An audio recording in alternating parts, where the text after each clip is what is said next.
Alright guys, another day, another dollar. Why the fuck did I say that? I don't even know what that means. Okay, I don't know why I said that. I want to talk about something today. I want to talk about self-awareness.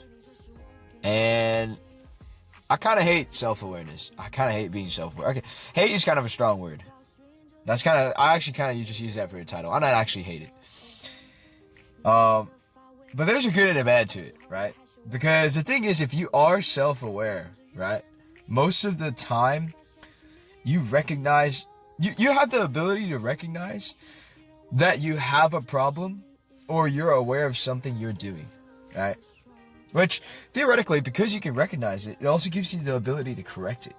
But that also means if you fail to correct it, you're kind of just stuck. It's a double-edged sword, right, being self-aware.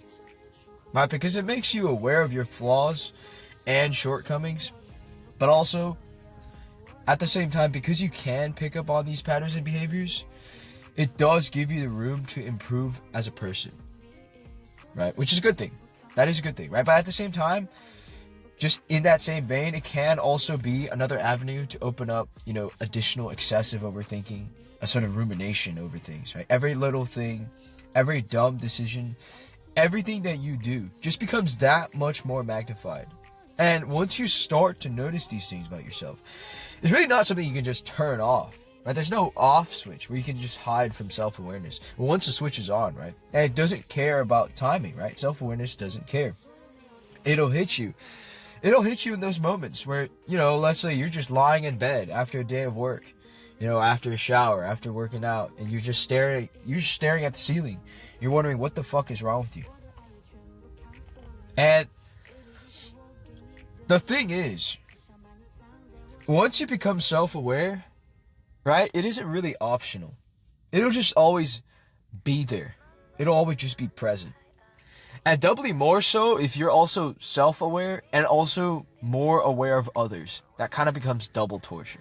I'll explain what I mean more about that in a bit, right? So here's the thing, right? You can try to ignore self-awareness, but it's not going to do anything, right? It's gonna keep being in your head. It's gonna whisper to you, right? Make you question everything you're doing, which can kind of almost make you feel more alone, right? Because not only do you have to deal with yourself, you also have to deal with the yourself in your head. So you're thinking about constantly thinking. So yeah, you're thinking about thinking. I think there's a term for that. I forgot what it was. Let me look it up real quick. Metacognition.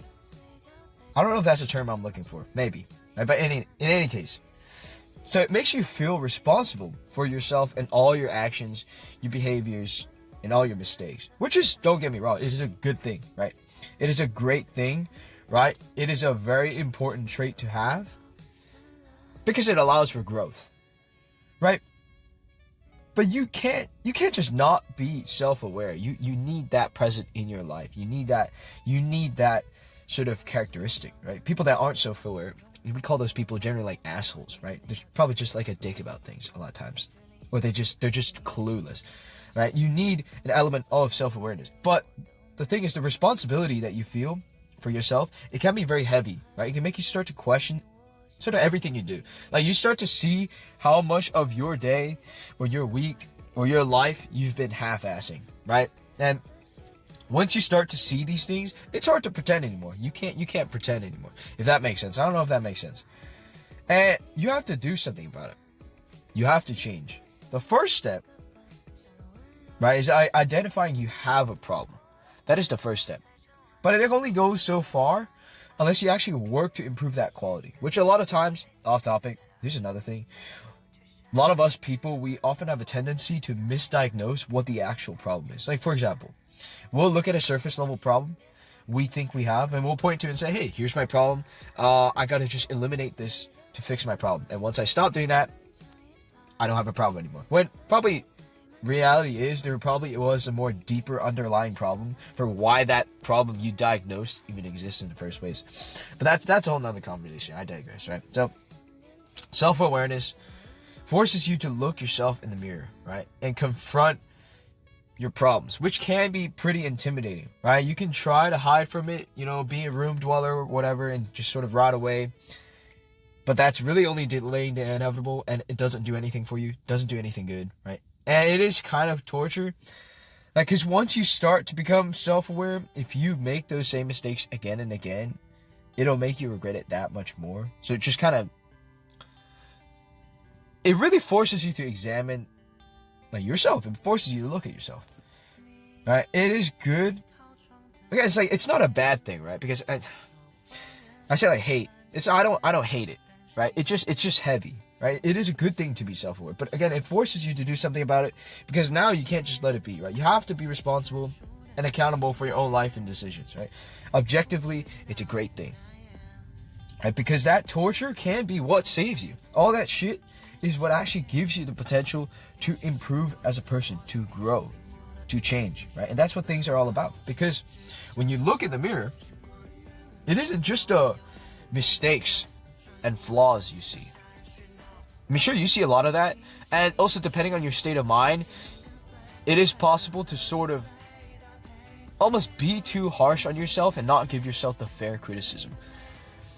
A great analogy of this is actually just if I took it in the physical sense instead of metaphorical sense. If I actually just looked at myself in the mirror, right? For example, let's say, if I was trying to get in a better physique, right? As everybody's, maybe, almost everybody wants to do, right?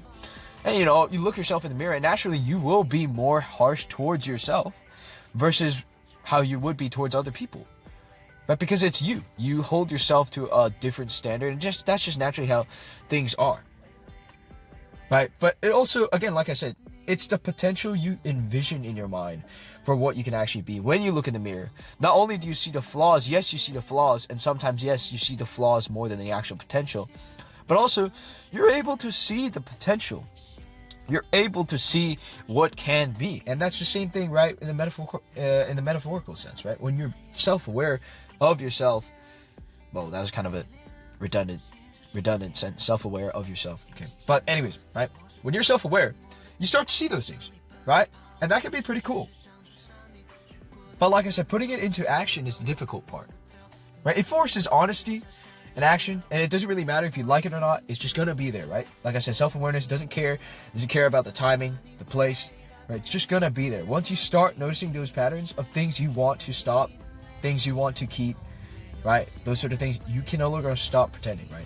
It's like Pandora's box. Once it's open, right? Everything from your habits, your behaviors, your routines, your relationships, etc., right? But again, like I said, there is that middle ground, right? Which can kind of fuck you up. Right between the two sides of the coin, if that makes sense. Because if you are self-aware enough that you recognize your own shortcomings, but aren't putting in the work in practice to actually improve, again, like I said, it can be very easy to end up stuck. Because at that stage, you'll kind of constantly be asking yourself questions and sort of doubting everything you do. Right? Like, for example, like, am I really happy here? What am I doing, right? Why do I keep doing this shit? Why do I keep allowing this shit? Whatever it is, right? Stuff like that. But you can't settle. Settling is dangerous. Comfort is dangerous. And that's another thing, right? Like staying the same without any change or growth, like you can't be doing that, right? You have to grow and change as a person. Like I'd be scared, right? For example, if I knew someone, let's say I had a friend in kindergarten, right? And then for some reason we were separated for 10 years. And I meet him again once he's in high school, right? What would you think if that person was exactly the same as they were when you met them in kindergarten, right? You'd be like, what the fuck is going on, right? Same thing, right? But, comfort is something I'm also trying to figure out, right? Because I love comfort. Everybody loves comfort. Comfort is safe, right? And I like consistency. I like being consistently comfortable. But consistency and comfortable are not always the same things, right? It's like, they can be, but not always. It's like squares and rectangles, right? All squares are rectangles, but not all rectangles are squares, right? Always being comfortable does technically imply that you are always being consistent, but probably not in a good way. And on the other hand, being consistent doesn't always mean you're comfortable. In fact, most of the times, if you are consistent about something, actually putting the work in, it can put you in a sort of uncomfortable situation. Okay, you know what? Maybe that was kind of a shit analogy. It worked a little better in my head, but whatever, right? So, anyways, it can be heavy, right? All this sort of, self-awareness, it can be heavy. At least sometimes, and sometimes for me, at least like I said, right? I don't even know if half the criticism I'm giving to myself is actually legitimate or not. Like whether it was actually a genuine reflection or maybe I'm just being too harsh on myself. But that's a whole nother thing, right? It just can be a great wake-up call. And a lot of times, being self-aware is a necessary wake-up call, right? It's a necessary evil, right? Like I said, it allows for that growth and change to be possible a lot of times.